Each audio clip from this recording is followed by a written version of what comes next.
बिस्मिल्लाहिर्रहमानिर्रहीम। अस्सलाम वालेकुम viewers, welcome to my channel. तो कैसे हैं आप सब? उम्मीद करती हूँ सब खैरियत से होंगे। आज मैं आप लोगों के लिए समोसा कॉइन की रेसिपी लेकर आई हूँ।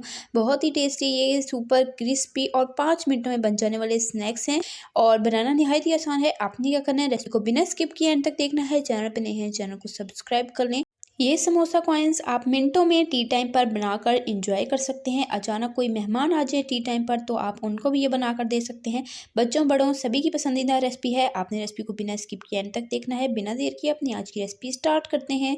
बिस्मिल्लाहिर्रहमानिर्रहीम। सबसे पहले हम डो तैयार करेंगे। उसके लिए मैंने यहाँ पर एक बोल में मैदा लिया है, 1 कप छना हुआ। इसमें शामिल करेंगे अजवाइन हाफ़ टी स्पून, नमक इसमें जाएगा हाफ़ टी स्पून और साथ ही हम इसमें शामिल कर देंगे घी। तो घी हमने इस डो में शामिल करना है जिससे कि हमारे स्नैक्स जो हैं वो बिल्कुल खस्ता बनकर तैयार होंगे। आपने ऑयल का इस्तेमाल नहीं करना। तो घी मैंने 2 टेबलस्पून भरकर इसमें ऐड कर दिया है। अब हाथ की मदद से अच्छे तरीके से इसे मिक्स कर लेंगे। इतना अच्छे से मिक्स करना है कि इस तरह से ये बाइंड होना चाहिए। ये देख लें, इतने अच्छे से मैंने यहाँ पर मिक्स कर लिया है। अब इसमें थोड़ा थोड़ा पानी शामिल करते जाएंगे और इसकी एक डो तैयार कर लेंगे। डो जैसी हम समोसे के लिए हार्ड तैयार करते हैं वैसे ही हमने इसकी हार्ड डो तैयार करनी है।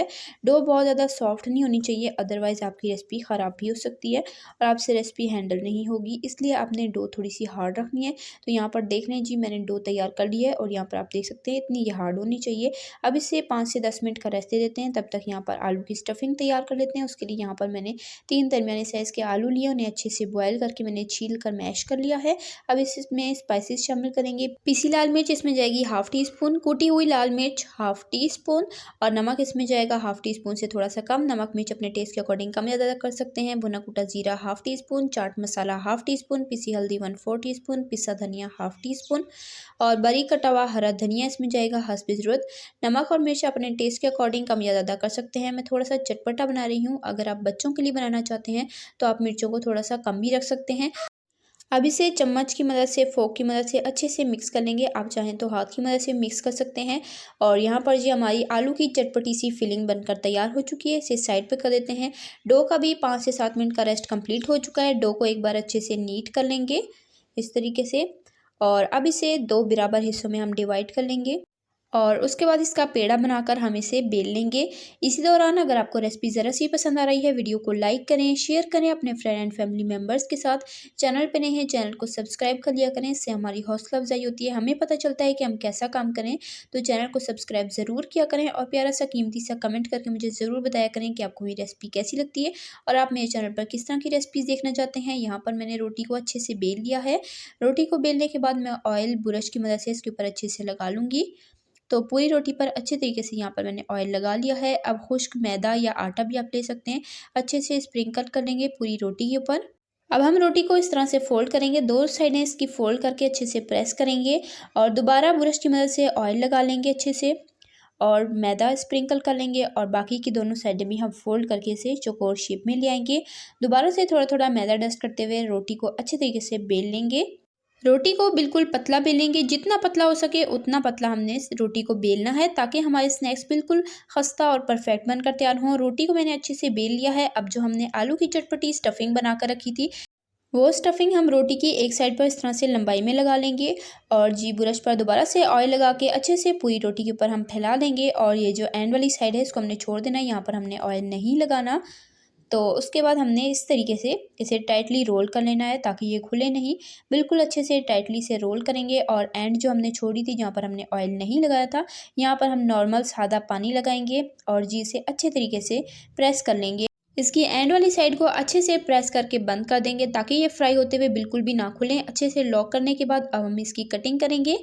तो इस तरह से 1-1 इंच के फासले पे हमने इसकी कटिंग करनी है। थोड़ा सा इसे चौड़ा रखना है और जी यहाँ पर हमारा समोसा कॉइन की शेप बनकर तैयार हो जाएगी। बहुत ही इजीली हम ये शेप बनाकर तैयार कर सकते हैं और ये स्नैक्स आप यकीन करें इतने टेस्टी और इतने मज़ेदार बनकर तैयार होते हैं कि आप इसे बनाते बनाते थक जाएंगे, लेकिन खाने वाले से नहीं थकेंगे, बार बार फरमाइश पर आपसे बनवाएंगे। और देखा आपने, बनाना भी निहायत आसान है। तो जाएँ जल्दी जल्दी इस रेसिपी को ट्राई करें और मुझे अपना फीडबैक लाजमी शेयर कीजिएगा कि आपको मेरी आज की ये समोसा कॉइन की रेसिपी कैसी लगी है और आप मेरे चैनल पर किस तरह की रेसिपीज़ देखना चाहते हैं। तो जी माशाल्लाह से हमारे सारे समोसा कॉइन्स बनकर तैयार हो चुके हैं। अब क्या करेंगे, एक बोल ले लेंगे और इसमें शामिल कर देंगे मैदा, या आप आटा भी ले सकते हैं। फ़ाइन आटा लीजिएगा, हाफ़ कप आटा लेंगे, इसमें थोड़ा-सा नमक शामिल कर देंगे और इसमें पानी शामिल करके हमने इसका थोड़ा-सा पतला घोल तैयार कर लेना है। तो यहाँ पर अच्छे से इसे मैं मिक्स कर लूँगी ताकि इसमें लम्स बिल्कुल भी ना रहें। तो लम्स इसमें बिल्कुल नहीं होने चाहिए और ये स्मूथ सा थोड़ा-सा रनी मिक्सचर तैयार होना चाहिए। अब इसे साइड पे कर देते हैं और मैं आपको यहाँ पर दिखा देती हूँ। ये देखिए जी माशाल्लाह से सारे समोसा कॉइन्स मैंने बनाकर तैयार कर लिए हैं और देखिए माशाल्लाह बिल्कुल परफेक्ट बनकर तैयार हुए हैं। तो अब जो हमने ये मिक्सचर तैयार किया था मैदे वाला, इसमें अब हम एक समोसा कॉइन डालेंगे और यहाँ पर मैं आपको दिखा देती हूँ कि इसकी कंसिस्टेंसी हमने कितनी रखनी है। ये देखें, इस तरह से हमने कॉइन के ऊपर ये मिक्सचर लगाना है और ये ऊपर टिकना चाहिए, बिल्कुल बह नहीं जाना चाहिए, थोड़ा-थोड़ा मिक्सचर ऊपर लगा हुआ हो, इतनी कंसिस्टेंसी आपने इस मिक्सचर की रखनी है। बहुत ज़्यादा थिक भी ना हो, बहुत पतला भी ना हो। उसके बाद जी हमने इस तरह से इसे ऑयल में डालते जाना है। ऑयल को पहले अच्छे से गरम कर लें और फिर एक-एक करके ये इसमें शामिल कर देंगे। तो मैंने अच्छे खासे बनाए थे, इसलिए 2 बैच में बनकर तैयार हुए थे। तो इतने ही आप एक बैच में शामिल करें जितने कि ईज़िली ये फ्राई हो सकें, आपस में चिपके ना। तो यहाँ पर मैंने सारे इसमें शामिल कर दिए हैं और तकरीबन 3 मिनट मैंने इसे फ्राई किया और एक साइड पर बहुत ही खूबसूरत सा गोल्डन कलर आ चुका है। तो मैं इसकी साइड चेंज कर दूँगी और दूसरी साइड पर भी 2-3 मिनट मज़ीद फ्राई कर लेंगे। मीडियम फ्लेम पर फ्राई करना है ताकि ये अच्छे से क्रिस्पी हो सकें। तो तकरीबन 5 से 7 मिनट लगे थे इन्हें फ्राई होते हुए। 4 मिनट मैंने एक साइड पे फ्राई किया, 2-3 मिनट एक साइड पे फ्राई किया। जब तक ये अच्छे से गोल्डन और क्रिस्पी नहीं हो गए तब तक मैंने इन्हें फ्राई किया है। और जी माशाल्लाह अल्हम्दुलिल्लाह से बहुत ही क्रिस्पी परफेक्ट से हमारे स्नैक्स बनकर तैयार हो चुके हैं। इसे निकाल लेंगे और सेम तरीके से बाकी के भी सारे स्नैक्स बनाकर तैयार कर लेंगे। इन्हें आपने मीडियम फ्लेम पर फ्राई करना है ताकि ये अच्छे से खस्ता हो सके। अगर हाई फ्लेम होगी फ़ौरन से इन पे कलर आ जाएगा और ये परफेक्ट नहीं बनेंगे। तो यहाँ पर बाकी के भी मैं सारे के सारे स्नैक्स तैयार कर लेती हूँ। उसके बाद जी डिश आउट करके आपको दिखाती हूँ फाइनल लुक। तो माशाल्लाह अल्हम्दुलिल्लाह से ये हैं जी हमारे आज के समोसा कॉइन। बहुत ही टेस्टी सुपर क्रिस्पी ये समोसा कॉइन बनकर तैयार होते हैं। ये तो जब आप बनाएंगे तभी आपको पता चलेगा कि ये कितने टेस्टी बनकर तैयार होते हैं। आप इन गर्मा गर्म स्नैक्स को केचप के साथ, चटनी के साथ, चाय के साथ सर्व करें और इंजॉय करें और अपना फीडबैक लाजमी शेयर कीजिएगा।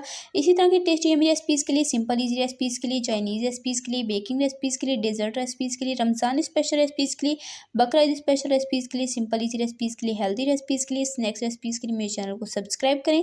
मैं आपके लिए इस चैनल पर इसी तरह की टेस्टी यम्मी रेसिपीज़ डेली लाती रहती हूँ। सब्सक्राइब करें ताकि आप हमारी कोई भी रेसिपी मिस ना करें और हमारी रेसिपी से फ़ायदा उठाएं। इंशाल्लाह फिर मिलेंगे नेक्स्ट मज़ेदार आसान सी रेसिपी के साथ। तब तक के लिए अल्लाह हाफ़िज़।